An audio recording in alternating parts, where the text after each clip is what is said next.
दोस्तों नमस्कार, मैं मनोज कुमार शर्मा आज के लिए भाई हमने भी नई टेक्नोलॉजी सीख ली है आज क्योंकि पहले कभी कोई नहीं था लेकिन आज हमारे साथ हैं नीलेश नूर जिनको देख करके हर सोशल मीडिया के व्यक्ति ने 2014 में प्रधानमंत्री मोदी के खिलाफ एक जंग छेड़ दी थी।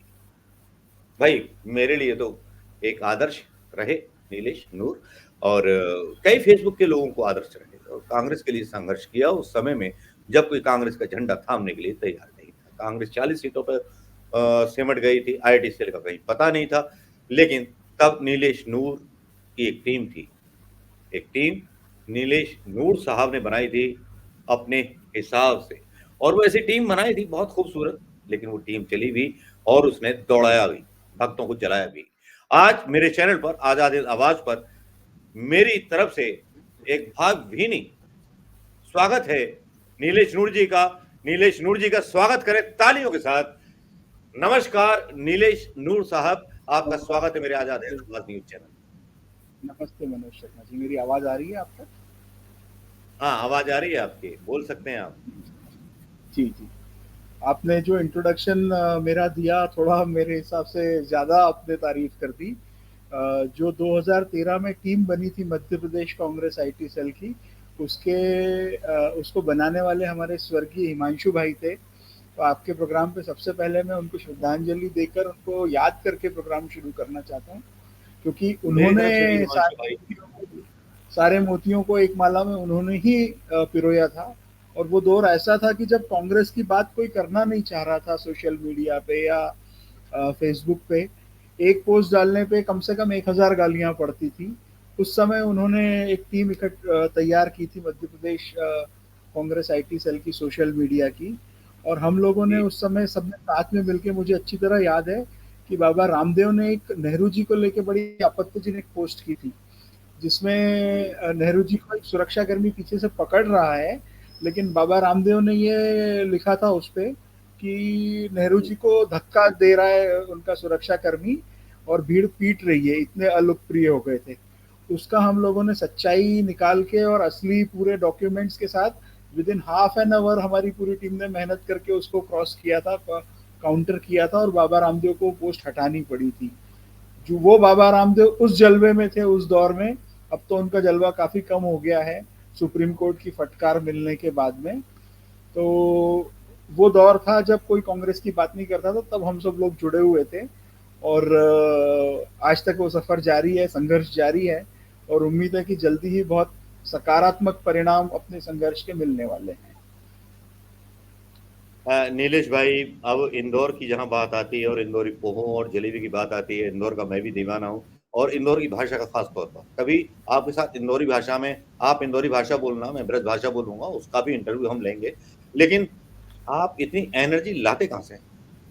आप शेर व शायरी भी डाल लेते हैं, आप कांग्रेस के लिए बहुत ऐसे व्यंग्यात्मक पोस्ट लिख देते हैं जिसका जवाब मोदी भक्तों के पास नहीं होता। आप कौन सा जूस पीते हैं? वो बुरा मत देखिए, मानिएगा, मैंने मोदी जी का रिपीट कर दिया है, बुरा मत मानिएगा। नहीं, देखिए, इंदौर की तासीर ऐसी है कि यहाँ जितना संस्कार है मिट्टी में, उतना विद्रोह भी है। हमारे इंदौर के बड़े शायर हुए डॉक्टर राहत इंदौरी साहब, उन्होंने उर्दू शायरी को तेवर दिया है। वो पिछले 300 साल में उर्दू शायरी में वो तेवर की कमी थी, गालिब के बाद में वो तेवर मिसिंग था। तो हमारे डॉक्टर राहत इंदौरी साहब ने वो तेवर दिया है, और वही कहीं इंदौर के लोगों में आता है। माँ अहिल्याबाई की नगरी है। ऐसा कहा जाता है कि उन्होंने न्यायप्रिय इतनी थी वो कि अपने पुत्र को मृत्युदंड दे दिया था उन्होंने उनकी करतूतों पर। जैसा उज्ज्वल रेवन्ना, प्रज्वल रेवन्ना को मोदी जी ने भगा दिया विदेश, वैसे ही दुष्कर्मों में उनका पुत्र लिप्त था तो हाथी से कुचलवा दिया था जनता के सामने। तो हम उस न्याय की नगरी से आते हैं और उस तेवर की नगरी से आते हैं, इसलिए ये सारी चीजें हो पाती हैं। मैं राहत साहब का इस मौके पे एक शेर आपको, एक शेर सुनाना चाहता हूँ। जरूर उन्होंने कहा इरशाद। था, नई हवाओं की सोहबत बिगाड़ देती है, नई जी। हवाओं की सोहबत बिगाड़ देती है, कबूतरों को खुली छत बिगाड़ देती है। नई हवाओं की सोहबत बिगाड़ देती है, कबूतरों को खुली छत बिगाड़ देती है। जो जुल्म करते हैं इतने बुरे नहीं होते, सजा न दे के जी। अदालत बिगाड़ देती है। बहुत तो खूब, ये जो बहुत इंदौर खूब। में और सूरत में कांड हुआ है, अगर चंडीगढ़ के अनिल मसीह को सुप्रीम कोर्ट में सिर्फ फटकार के साथ में जेल भी भेजा जाता, तो किसी की हिम्मत नहीं होती कि सूरत में कोई कैंडिडेट चुरा के ले जाता या इंदौर में कोई कैंडिडेट चुरा के ले जाता। तो राहत साहब नहीं, बहुत पहले कह के गए कि सजा न दे के अदालत बिगाड़ देती है। जी। बिल्कुल, बिल्कुल। लेकिन सुप्रीम कोर्ट से मुझे आज एक बात याद आई, मैं ट्विटर पर, एक्स हो गया है अब, वहाँ कई सारे सवाल डल रहे थे और लोग डीवाई चंद्रचूड़ से प्रार्थना कर रहे थे, आप इंटरप्ट कीजिए। कई सारे ट्विटर के लोगों ने लिखा था, वहाँ मैं पढ़ रहा था उनके पोस्ट जिसमें लिख रहे थे कि देश खतरे में, जिस तरह से निर्वाचन आयोग ने, चुनाव आयोग ने जो है वोट प्रतिशत अचानक से बढ़ा हुआ पेश कर दिया। इस बारे में कमलनाथ जी का भी एक पोस्ट आया था। तो मैं बड़ा आश्चर्यचकित था कि इस देश के लोकतंत्र में हो क्या रहा है। और ध्रुव राठी के वीडियो जो है बंगाल यूनिवर्सिटी में चलाए जा रहे हैं। आज ये जरूरत पड़ गई है देश को कि मीडिया सच नहीं दिखाता, ध्रुव राठी के यूट्यूब वीडियो बंगाल में दिखाए जा रहे हैं। इस पर आपकी क्या एक्चुअली प्रतिक्रिया है? ध्रुव राठी जी ने अभी 5 लैंग्वेजेस में अपने चैनल लॉन्च किए हैं और लॉन्च होते से ही उनकी सब्सक्राइबर संख्या मिलियंस में पहुंच गई है। उन्होंने बहुत सोफिस्टिकेटेड एआई टूल्स का इस्तेमाल करके अपने हिंदी के जो वीडियोस हैं उनको इतने सुंदर तरीके से रीजनल लैंग्वेजेस में किया है, कन्नड़ा में, बंगला में, मराठी में, 5 रीजनल लैंग्वेजेस में उन्होंने किया है ताकि गांव-गांव तक, जन-जन तक उनकी बात पहुंचे। एक बात ये हो गई। दूसरा, चुनाव आयोग का जो आपने जिक्र किया कि मतदान का प्रतिशत 11 दिन बाद उन्होंने आंकड़े जारी किए और उसको बढ़ा हुआ दिखाया, तो मेरा ये मानना है कि सिस्टम इतना भी कमजोर नहीं है कि कोई बाद में वोटिंग ऐड कर दे। ये आंकड़े शुरू से रहे होंगे और जानबूझ के कम दिखाए गए होंगे और अब उसका इस्तेमाल इसलिए किया जा रहा है ताकि लोगों में भ्रम फैलाया जा सके कि देखो वोटिंग बढ़ गई, वोट डालने से कोई फायदा नहीं है या कुछ गड़बड़ी हो रही है। मैं आपसे सिर्फ आपके माध्यम से निवेदन करना चाहता हूं हर सुनने वाले से कि इस भ्रमजाल में न फंसें और वोट जाके जरूर डालें, जिसको पसंद करते हैं उसे डालें, इंडिया गठबंधन के कैंडिडेट को डालें और इतनी संख्या में डालें कि जितनी मशीन ये सेट नहीं कर पाए उससे ज्यादा हमारा वोटिंग हो और उससे ज्यादा मार्जिन से हमारा कैंडिडेट जीते। तो इस भ्रम में नहीं फंसते हुए हमको आगे बढ़ते जाना है क्योंकि सकारात्मक माहौल बना है। मोदी जी की विदाई की घड़ी बिल्कुल पास में दिखाई दे रही है। 4 जून के बाद में झोला पैक होने वाला है, तो आप बेफिक्र होके कांग्रेस का प्रचार कीजिए, गठबंधन के साथियों का प्रचार कीजिए और दुआ कीजिए कि ये सारे हथकंडे नाकाम होंगे। देखिए ये मायावी लोग हैं, ये माया युद्ध करते हैं। जब श्री कृष्ण भगवान महाभारत में रथ चला रहे थे अर्जुन का, तो उन्होंने अर्जुन से कहा था कि देखना माया युद्ध भी होगा और उससे डरना नहीं है। जो दिन को रात कर देंगे, रात को दिन कर देंगे, पेड़ उखाड़ के फेंक देंगे, मतलब अस्त्र शस्त्र में ऐसा प्रतीत करवाएंगे कि सब अंधेरा हो गया है, कुछ उम्मीद नहीं बची है। ये माया युद्ध के राक्षस है। एक्चुअली हमारे हिमांशु भाई एक बहुत अच्छी बात बोलते थे, स्वर्गीय हिमांशु भाई, कि राम जी ने जब लंका जीती तो रावण को तो मार दिया लेकिन राक्षसों को जिंदा छोड़ दिया। तो ये उन्हीं के वंशज है जो आज हमारे सिर के ऊपर हमको राम का ज्ञान दे रहे हैं और हमको हिंदुत्व का पाठ पढ़ा रहे हैं। ये उसी रावण के राक्षसों के वंशज हैं जो आज सत्ता में बैठे हुए हैं। तो हमारी लड़ाई मायावी लोगों से है। आज ये उनका बड़ी आज मैं अच्छी टिप्पणी। नेटफ्लिक्स पर देख रहा था हीरा मंडी, संजय लीला भंसाली ने उसको डायरेक्ट किया। संजय लीला भंसाली की जो हीरा मंडी थी नेटफ्लिक्स पे आज लॉन्च हुई, लाहौर से शुरू हुई थी वो क्रांति जो तवायफों ने की थी। तो वो देख के मैं प्रभावित हो गया कि हमारा जो हिंदुस्तान था वो कितना बड़ा था। और आरएसएस ने सपोर्ट किया था जिन्ना की गवर्नमेंट को, ये सबको पता है, इसको बताने की जरूरत नहीं है। लेकिन आज वही लोग बैठे हैं और वही लोग जो है चुनाव आयोग अपने हिसाब से चुन करके बैठे हैं। ऐसी भी सोशल मीडिया पर, ट्विटर पर जानकारी आ रही है कि इन्होंने अपने हिसाब से सोच लिया है कि हम अपने हिसाब से सारी कार्रवाई करेंगे। और लेकिन क्या आशा है कि डीवाई चंद्रचूड़ कोई संज्ञान अचानक से ले सकते हैं? जिस तरह से करा रहा है, लोकतंत्र करा रही है लोगों की आशाएं, क्योंकि लोगों को लगता है कि फिर से कहीं धोखा ना हो जाए उनके साथ। अगर धोखा हुआ। देखिए मैं आपको ये कहूंगा, मैं कानून का छात्र तो नहीं हूँ, मैं कानून की ज्यादा बारीक समझ भी नहीं है मुझे, लेकिन मुझे जहां तक लगता है कि किसी भी अदालत की एक लिमिटेशन होती है। अदालत जो है वो संविधान के जो प्रावधान है उसको लागू करवा सकती है, उसका इंटरप्रिटेशन करती है। अदालत कोई खुद कानून नहीं बनाती है, कानून बनाना संसद का काम है। ऐसा कोई कानून नहीं है कि डीवाई चंद्रचूड़ साहब या कोई भी जज किसी भी मामले में बीच में हस्तक्षेप करे, क्योंकि चुनाव आयोग भी एक स्वतंत्र संस्था है, वो अदालत के नहीं अंडर काम करती है।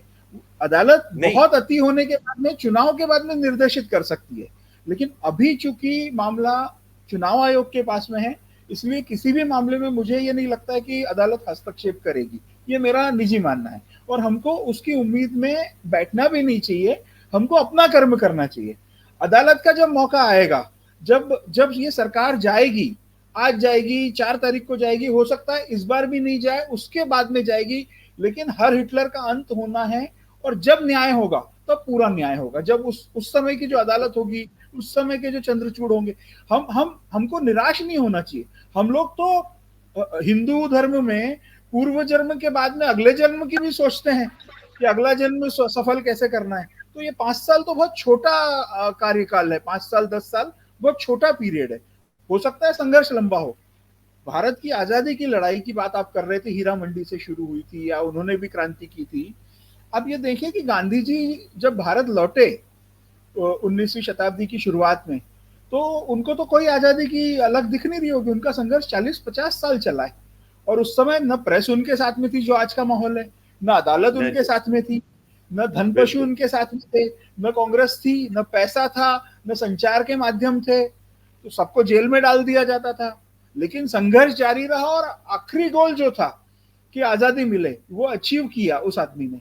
उस आदमी ने अपनी संगठन बनाया, टीम बनाई, लोगों का, क्रांतिकारियों का सहयोग मिला, सबका सहयोग रहा। लेकिन उसमें भी आप ये देखें कि एक वर्ग था, सिर्फ आरएसएस का नाम नहीं लूंगा मैं, बहुसंख्य हिंदू जो थे, बहुसंख्य मुसलमान जो थे, वो उस आंदोलन में नहीं जुड़े थे। वो आंदोलन बहुत छोटे लोगों का था। अगर भारत की आबादी 40 करोड़ की थी उस समय, तो मेरे ख्याल से 1, 1.5, 2, 3 करोड़ लोगों से ज्यादा आजादी के आंदोलन में हिस्सा नहीं लिया लोगों ने, लेकिन उन्होंने वो क्रांति करके दिखाई। अगर ऐसा होता कि 50 के 50 करोड़ या 40 करोड़ सभी जुटे होते, तो भारत का लोकतंत्र तो बहुत मजबूत होता कि किसी मोदी के आने से या किसी शाह के आने से नहीं डिगता। लेकिन वो डिगा, क्योंकि जो उस समय चुप बैठे थे वो आज भी चुप बैठे। जो उस समय सरकारी नौकरियों में थे, ब्रिटिश की नौकरी कर रहे थे, वो आज मोदी की नौकरी कर रहे हैं। उनको, मेरा एक शेर है इस पे कि बात चली जब इनकलाब की, बात चली जब इनकलाब की, तुम सरकारी बाबू निकले। तो जब भी इनकलाब होता है, सरकारी बाबू अपनी बेंच पे बैठता है, अपनी कलम घिसता है। उससे उम्मीद नहीं करना चाहिए कि वो क्रांति में सहयोग करेंगे। हमें अपना काम करना चाहिए। हम लोग आजादी की लड़ाई के सिपाही हैं, इस आजादी को हमको दिलाना है आपस में मिलकर। जी नीलेश भाई, मतलब अब हमारे शो में एक क्वेश्चन और है आपके लिए। भारत जोड़ो यात्रा को किस तरह से देखते हैं राहुल गांधी की? देखिए, ये इस भारत की परंपरा रही है कि जिसने यात्राएं की हैं वो अंत में विजेता बन के उभरा है। चाहे आप राम की यात्रा देख लो, अयोध्या से लेके लंका तक की, चाहे आप कृष्ण की यात्रा देख लो, मथुरा से द्वारका तक की, चाहे आप गांधी की सारी यात्राएं देख लो, चाहे गौतम बुद्ध की यात्राएं देख लो, चाहे आदि शंकराचार्य की यात्राएं देख लो, जिसने यात्राएं की है, जो पैदल घूमा है, जिसने इस धरती को समझा है, वो आखिरी में विजेता बन के निकला है। मैं मतलब सिर्फ कांग्रेस की या ये नहीं, आडवाणी जी की यात्रा देख लो। आडवाणी जी ने जो यात्रा निकाली, उसके कारण बीजेपी 2 सीट से 89 पे आई, और 89 से 150 पे आई, और फिर आज सत्ता में है। तो ये यात्रा का प्रताप है। इस जमीन की खाक जो जितनी छानता है, ये जमीन उसको उतना लौटाती है, ये भारत उसको उतना लौटाता है। तो राहुल गांधी ने जब पैदल यात्रा की है, तो डेफिनेटली पॉजिटिव परिणाम उसको मिलेंगे, कांग्रेस को मिलेंगे, और इस देश को भी मिलेंगे। अच्छा, इंडिया गठबंधन के द्वारा समाजवादी पार्टी के शिवपाल सिंह यादव ने आज बड़ा मजेदार बयान दिया है सोशल मीडिया पर ईवीएम स्ट्रांग रूम को लेकर के, कि स्ट्रांग रूम में एक तोता पहले चोरी से घुस गया था, इस बार बहुत सारे तोते घुसेंगे स्ट्रांग रूम में, और तोते घुस गए तो बीजेपी के लिए मुश्किल हो जाएगी। इसको किस तरह से देखते हैं? इस शिवपाल सिंह यादव? 2 चीजें हैं। अभी सुप्रीम कोर्ट का हालिया एक जजमेंट आया है, जिसमें फॉर्म 17C या कोई फॉर्म है, उसके माध्यम से आपको मशीन का नंबर उसमें पड़े हुए वोट, वो सारा आपको प्रत्याशी को या उसके एजेंट्स के पास में है, वो दिया जाएगा। और प्लस जो चिप है, जो चिप में मेमोरी बर्न हुई है, अगर अगर सेकंड नंबर या थर्ड नंबर का कैंडिडेट ऑब्जेक्शन लेता है चुनाव में हारने के बाद में, तो अपने खर्चे पे वो 5% उसकी गिनती करा सकता है। 5% बहुत बड़ा नंबर है। आप ये सोचो कि एक लोकसभा में अगर 25 लाख वोट पड़ते हैं, तो उसका 5% कितना होता है? 5%, 2.5 लाख, वो 2.5 लाख नहीं, 1.25 लाख। नहीं नहीं, एक सब्सटेंशियल नंबर कैलकुलेट कर लेंगे, तो वो 5% की भी अगर गिनती होती है, अच्छा ये 5% वो खुद चुन सकता है कि कहां से गिनती करानी है। उसमें ये नहीं है कि अधिकारी, और उसमें अगर गड़बड़ी पाई जाती है तो हो सकता है चुनाव भी रद्द हो जाए, रीपोलिंग हो जाए। इसलिए अच्छा, अभी इस बार हुआ क्या है कि पहले 2 चरणों में मतदान जब हुआ है, तब ये मामला कोर्ट में था, सुप्रीम कोर्ट में। सुप्रीम कोर्ट ने बड़े स्मार्टली प्ले करते हुए पहले 2 चरण गुजरदान दिए, और जिस दिन दूसरे चरण का मतदान खत्म होने वाला था, उस दिन ये निर्णय दिया। तो पहले 2 चरण में तो डर के मारे सेटिंग हो नहीं पाई, जो भी पहले होती रही होगी। अधिकारी वर्ग डरता रहा कि हम हाथ नहीं डालेंगे। तीसरे चरण से ये व्यवस्था लागू कर दी है कि काउंटिंग बढ़ा सकते हैं हम, या 5% काउंटिंग हो सकती है। तो उस डर के कारण, और दूसरा अधिकारी वर्ग वो मौसम विज्ञानी है इस देश का, ब्यूरोक्रेट, उसको हवा की दिशा सबसे पहले समझ में आती है। तो अगर हवा पलटी हुई है, तो कोई ब्यूरोक्रेट अपनी नौकरी दांव पे लगा के किसी मोदी की या किसी शाह की गुलामी नहीं करेगा। उसकी रीढ़ वापस से उग जाएगी और वो मना कर देगा मुंह पे। ये आप देखना कि परिणाम चेंज होने वाले हैं, मौसम बदलने लेकिन वाला है। आपने मेरे एक सवाल का जवाब नहीं दिया, उसको टाल गए आप। जी। आपने उस सवाल को टाल दिया। आप कौन सी दवा खाते हैं, कौन सा जूस पीते हैं, जो आपके अंदर इतनी एनर्जी है कि आप शेरो शायरी भी करते हैं, फेसबुक पर भी एक्टिव रहते हैं और अपने मतलब गज़लों का संग्रह भी बनाते हैं। आप क्या पीते हैं? क्या? आपको ये आवाज आ मोदी रही जी है? से ब्रेक ब्रेक हो रहा है। प्लीज़ बुरा मत मानिएगा। ये सटायर है एक आपके लिए। आप क्या जवाब देंगे इसका? आप सवाल रिपीट करें, इसको एडिटिंग में निकाल दीजिएगा, सवाल रिपीट कीजिएगा वापस से पूरा। सवाल रिपीट करता हूँ। सवाल ये है कि नेटवर्क चला गया था। आप में एनर्जी कहाँ से आती है? इतनी सारी चीज़ें करते हैं आप। ये इस सवाल का जवाब आपने नहीं दिया था। इतनी एनर्जी लाते कहाँ से हैं आप? जूस पीते हैं, भूखे रहते हैं या क्या करते हैं? जैसे प्रधानमंत्री मोदी 24 आवर काम करते हैं, आप भी तो 24 आवर काम करते हैं पार्टी के लिए। नहीं, मैं गज़ल लिखते हैं, 24 शेरो आवर शायरी भी लिखते दीमक काम कर सकती है खोखला करने के लिए फर्नीचर को। 24 आवर या 18 घंटे सिर्फ गधा काम कर सकता है हमाली करने के लिए। जो इंसान है वो ईमानदारी से 8 घंटे से ज्यादा काम नहीं कर सकता है, अगर वो एक हैं। चेयर पे बैठा आपके है। इसीलिए पूरी आपके दुनिया में मेरे 8 घंटे का नियम है।